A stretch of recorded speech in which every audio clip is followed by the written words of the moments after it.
Hello students, इस video में हम 9th स्टैंडर्ड का ज्योमेट्री का फर्स्ट सेमेस्टर एग्जामिनेशन का पेपर डिस्कस करेंगे। तो ये 40 मार्क्स का पेपर है।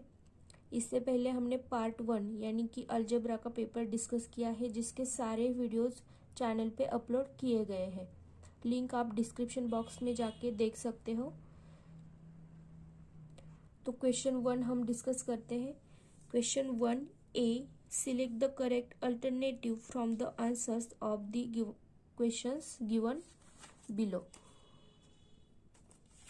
तो क्या है देखो, first question, how many mid points does a segment have. ठीक है, तो कोई भी सेगमेंट होगा, अगर ये सेगमेंट है आपका, इसका लेंथ है 4 सेंटीमीटर, तो आपको इसका मिड पॉइंट लेना है तो एक ही मिड पॉइंट मिलेगा ना, एक ही मिड पॉइंट मिलेगा। और दो पार्ट बनेंगे जिसमें एक की लेंथ होगी 2 और दूसरे की भी लेंथ होगी 2।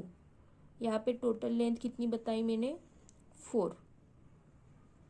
ठीक है, तो इस तरह से आपको बस एक ही मिड पॉइंट मिलेगा हर एक सेगमेंट के लिए। तो आंसर क्या आ जाएगा आपका, only 1, option A. Second question क्या है, how many points are there in the intersection of 2 distinct lines. अगर 2 डिस्टिंक्ट लाइन है और वो इंटरसेक्ट कर रही है, कैसे करेगी इंटरसेक्ट, सपोज ये एक लाइन है और ए दूसरी लाइन है, तो इन्होंने इंटरसेक्ट किया, तो देखो कितने पॉइंट्स में इंटरसेक्ट कर रही है ये,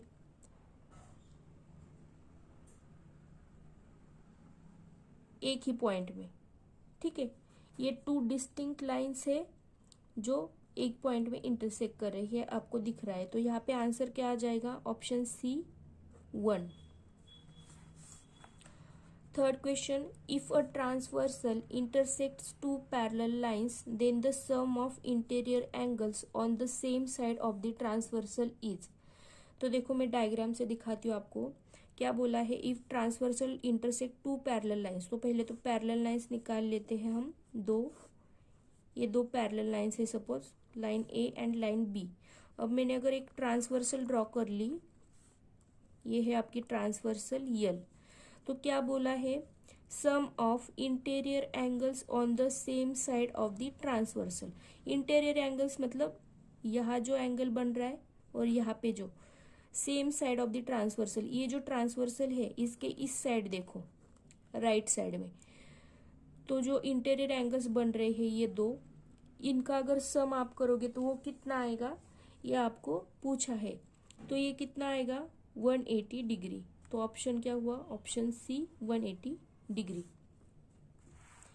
फोर्थ क्वेश्चन क्या है, in triangle P Q R, if angle R is greater than angle Q, then find करना है आपको। तो ये जो स्टेटमेंट है ये एक थ्योरम का स्टेटमेंट है आपके बुक में। ठीक है, तो देखो अगर आपको यहाँ पे समझ में भी नहीं आ रहा तो आप ऐसे भी कर सकते हो। क्या बोला है, angle R is greater than angle Q. Suppose आपने ले लिया angle R 60 and angle Q is 30। ठीक है, जैसे यहाँ पे पूछा है उसी तरह से आपको वैल्यूज लेनी है, मतलब आप देख रहे हो कि क्या आएगा आंसर। तो एंगल आर ले लिया 60, ग्रेटर लेना था क्यू से, इसलिए 60 ले लिया और क्यू ले लिया 30।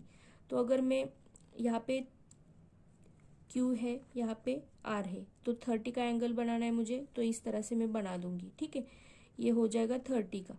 आपको मेजरमेंट्स समझ में आने चाहिए। थोड़ा सा छोटा सा एंगल बनाया मैंने, अभी 60 का एंगल बनाना है, इसलिए थोड़ा बड़ा एंगल बनाऊंगी मैं इस तरह से। तो देखो ये एंगल आपको बड़ा दिख रहा है, ये एंगल छोटा दिख रहा था, ये 60 का एंगल बन गया। ठीक है, तो यहाँ पे जो पॉइंट मिला इसको पी बोल देते हैं हम। ठीक है, अभी के लिए। तो अभी ऑब्जर्व कर लो कि ये जो पी क्यू लाइन है ये बड़ी है या पी आर लाइन बड़ी है। तो देखो आपको दिख रहा है यहाँ पे पी क्यू लाइन जो है वो बड़ी है पी आर से। ठीक है, फिर से एक बार बताती हूँ, आपको दिख नहीं रहा था इसलिए। क्या किया हमने, यहाँ पे क्वेश्चन क्या था आपका, R is greater than Q. तो हमने क्या किया, एक एंगल लिया 60 आर आर की वैल्यू 60 ले ली, क्योंकि हमें आर को ग्रेटर लेना था क्यू से, तो आर की 60 ले ली, क्यू की 30 ले ली वैल्यू। उसके बाद क्या किया, डायग्राम ड्रॉ कर ली, मतलब ट्रायंगल ड्रॉ कर लिया with angle Q is 30 and angle R is 60। तो डायग्राम ड्रॉ करके हमें क्या दिख रहा है, पी क्यू की वैल्यू ज़्यादा है या क्यू पी आर की वैल्यू ज़्यादा है, क्या दिख रहा है हमें, पी क्यू की वैल्यू पी आर से ज़्यादा दिख रही है। तो इसलिए हमारा आंसर क्या आ जाएगा, option B, P Q is greater than P R. Fifth question देखो, a transversal intersect two parallel lines. If the measure of one of the angle is 40 degree, then the measure of its corresponding angle, corresponding बोला है। तो जैसे कि मैंने diagram यहाँ पे draw किया था, अगर ये ट्रांसवर्सल इंटरसेक्ट कर रहा है टू पैरेलल लाइंस को इस तरह से, the measure of one of the angle is 40 degree, अगर ये वाला एंगल 40 डिग्री है तो इसका करस्पॉन्डिंग एंगल कौन सा होगा, ये वाला, यहाँ पे ये बन जाएगा इसका करस्पॉन्डिंग एंगल। और जो करस्पॉन्डिंग एंगल होते हैं वो इक्वल होते हैं। देखो आप ठीक से ऑब्जर्व करोगे तो भी आपको दिख जाएगा, ये दो एंगल्स इक्वल दिख रहे हैं, इसका मेजर और इस एंगल का मेजर, ये दोनों इक्वल दिख रहे हैं, ठीक है। तो अगर ये 40 है तो ये भी एंगल क्या आ जाएगा, 40 डिग्री। तो आपका आंसर क्या हुआ, option A 40 degree. Question 1b, solve any 5 questions. First क्या है, the coordinate of A is -5 and that of B is -3, distance of A B find करना है, मतलब distance between point A and point B आपको find करना है। तो ये कैसे फाइंड करते हैं आप, डिस्टेंस ऑफ ए बी बोला है, मतलब बी का कोऑर्डिनेट पहले लो, बी माइनस ए, ऐसा करोगे, ठीक है। Distance of A B is B minus A, तो बी क्या दिया है आपको, -3, बीच में माइनस साइन, ए की वैल्यू क्या दी है, -5। तो ये क्या हो जाएगा, -3 माइनस माइनस क्या हो गया, +5। तो -3 + 5 कितना आ गया, 2। तो डिस्टेंस ऑफ ए बी क्या आ गया आपका, 2, ठीक है। नेक्स्ट क्वेश्चन क्या है, point M is the mid point of segment A B, if A B is 8 then find the length of A M. तो हम पहले लाइन एक सेगमेंट ड्रॉ कर लेते हैं, सेगमेंट ए बी बोला है तो A B, point M is the mid point of segment A B बोला है, तो पॉइंट यम निकाल लो, ठीक है। ए बी की लेंथ क्या दी है, 8, find length of A M बोला है। तो देखो अगर सेगमेंट ए बी है और यम मिड पॉइंट है तो जो ये पार्ट बनते हैं, दो पार्ट, वो कितने होते हैं आपके सेगमेंट के, हाफ, ठीक है। तो ए एम की लेंथ क्या आएगी आपकी, A M is equal to 1/2 A B, ठीक है। तो A M is equal to क्या आ जाएगा, 1/2, ए बी की वैल्यू क्या है, 8, तो 2 4 जा 8, तो ए एम की वैल्यू क्या आ गई आपकी, 4। Question 3, in triangle A B C angle A is 76 degree, angle B is 48 degree and find angle C बोला है, ठीक है। तो देखो कोई भी ट्रायंगल हो आपका, सपोज ये ट्रायंगल ए बी सी है, तो हमने एक प्रॉपर्टी सीखी है ट्रायंगल की कि angle some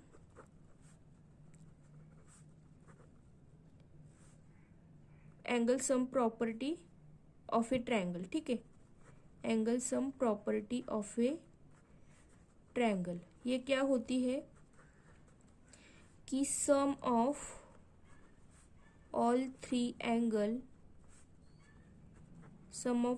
angles of a triangle is 180 degree.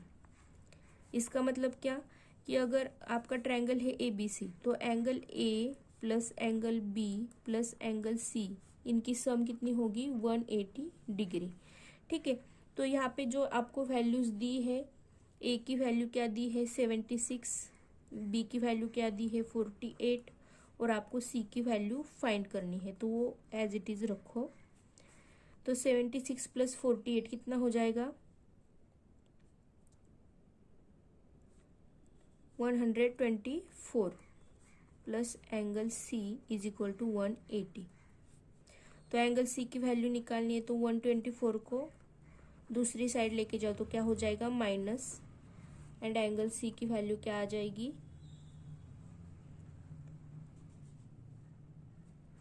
180 minus 124, तो यहाँ पे 6 बचे और 50, तो 56 डिग्री आ जाएगा आपका एंगल सी। तो हमने यहाँ पे क्या किया, एक ही प्रॉपर्टी यूज की, कौन सी, ट्रायंगल की, angle sum property of a triangle. क्या होता है, sum of all 3 angles of triangle is 180 degree. ये प्रॉपर्टी आपको याद रखनी है, ठीक है। Fourth question, define similarity of triangles. तो देखो कैसे डिफाइन कर सकते हैं, 2 triangles are said to be similar if, कब सिमिलर होंगे, if their corresponding angles are equal, corresponding angles are equal, and second condition क्या है, the ratio of corresponding sides is constant। तो ये इसका मीनिंग आपको समझ में नहीं आया होगा, यहाँ पे मैं बताती हूँ आपको। 2 ट्रायंगल सिमिलर कब होते हैं, उनका साइज भले ही छोटा बड़ा हो, लेकिन वो सिमिलर कब होंगे,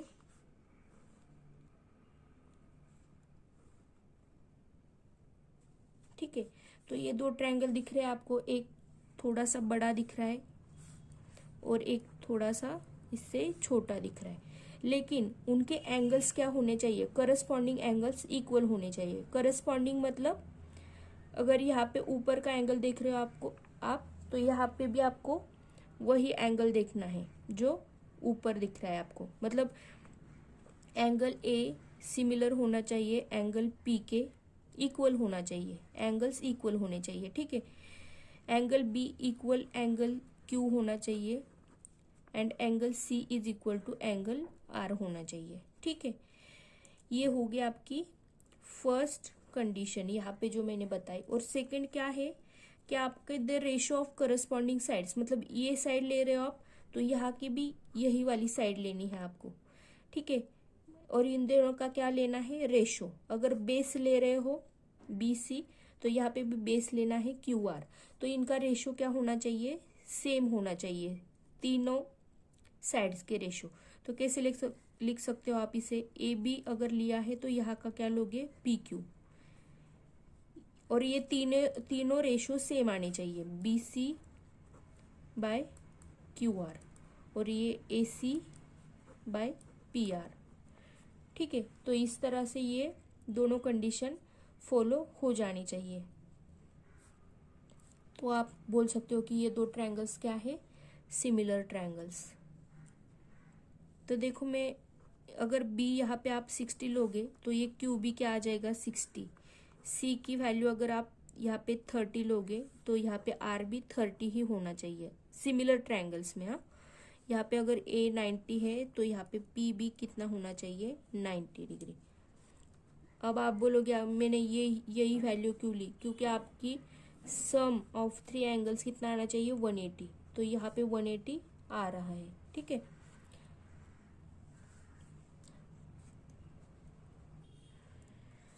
question 5, in triangle PQR angle Q is 90 degree, PQ 12 and QR is 5, find PR, ठीक है।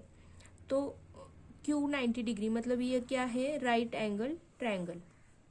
तो हम राइट एंगल ट्रायंगल पहले निकाल लेते हैं। यहाँ पे है आपका 90 डिग्री का एंगल जो Q बोला है आपको। उसके बाद PQ और QR की लेंथ दी है। अगर हम ट्रायंगल को इस तरह से नेम करेंगे PQR, तो Q क्या है 90 पी क्यू की वैल्यू क्या है 12, क्यू आर की वैल्यू क्या है 5। तो फाइंड पी आर बोला है, पी आर यानी कि आपको हाइपोटेनस फाइंड करना है, ठीक है। तो हमने जो थ्योरम सीखा है पाइथागोरस थ्योरम, तो वो थ्योरम क्या बोलता है, यहाँ पे जो भी मैं यूज कर रही हूँ यहाँ पे लिख लेती हूँ पाइथागोरस थ्योरम। तो पाइथागोरस थ्योरम कौन से ट्रायंगल के लिए होता है, राइट एंगल ट्रायंगल के लिए। तो ये पाइथागोरस थ्योरम से क्या स्टेटमेंट है इसका कि square of hypotenuse is equal to sum of square of other two remaining side. इसका मतलब क्या हुआ कि P R square is equal to क्या है, P Q square plus Q R square. तो ये वैल्यूज आप यहाँ पे पुट कर लो।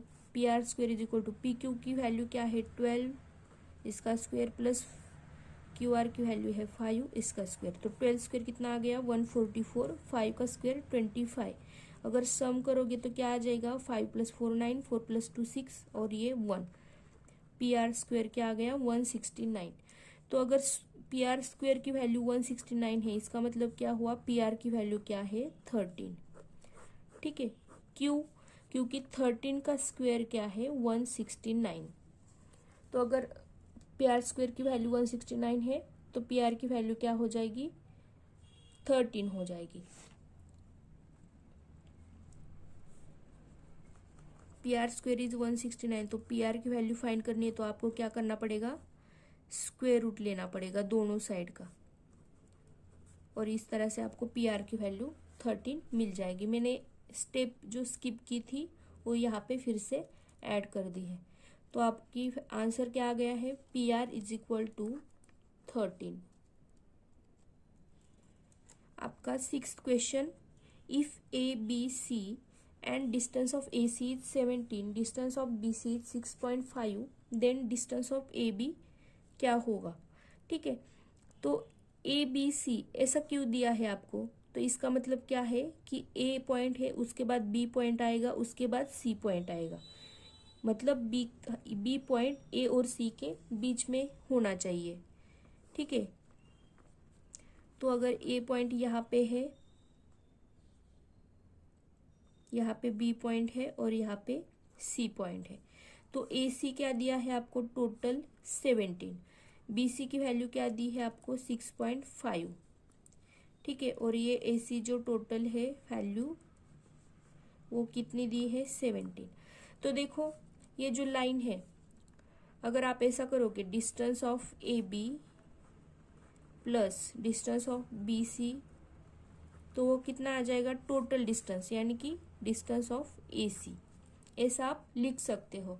जो आपने लाइन ड्रॉ की उससे आपको ये पता चल रहा है कि अगर A B plus B C करोगे तो आपको ए सी मिल जाएगा।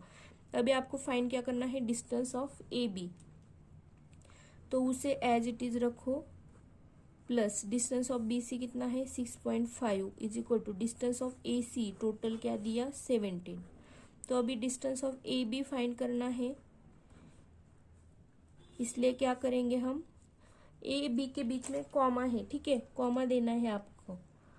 ए बी इज इक्वल टू क्या आएगा 17, ये प्लस 6.5 इस साइड जाएगा तो क्या हो जाएगा -6.5। तो डिस्टेंस ऑफ ए बी क्या आ गया 17 - 6.5 कितना होगा 10.5, ठीक है। कैलकुलेशंस चेक कर लो एक बार। तो इस तरह से आपका डिस्टेंस क्या आ गया है 10.5। यहाँ पे एक बात बताना चाहूंगी मैं, ए बी सी दिया है इसलिए हमने ऐसे लेटर्स लिए, अगर यहाँ पे दिया होता ए सी बी तो आपको कैसे लेना पड़ता, ए को यहाँ पे, सी यहाँ पे कहीं पे बीच में और बी की वैल्यू इस तरह से। ये ऐसे ही नहीं दिया गया है, इसका भी कोई मतलब है। क्या मतलब है कि जो बीच में लेटर दिया है उसे आपको बीच में ही लेना है। अगर ए सी बी दिया होता तो सी को आप बीच में लेते, अगर सी ए बी इस तरह से दिया होता तो आप कैसे लेते इन लेटर्स को, सी यहाँ पे ए और यहाँ पे बी।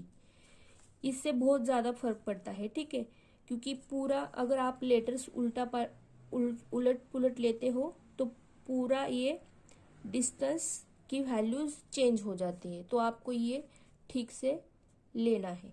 इस तरह से हमने ये क्वेश्चन 2 भी यहाँ पे कंप्लीट, क्वेश्चन 1 भी यहाँ पे कंप्लीट कर लिया है। नेक्स्ट वीडियो में हम क्वेश्चन 2 सॉल्व करेंगे।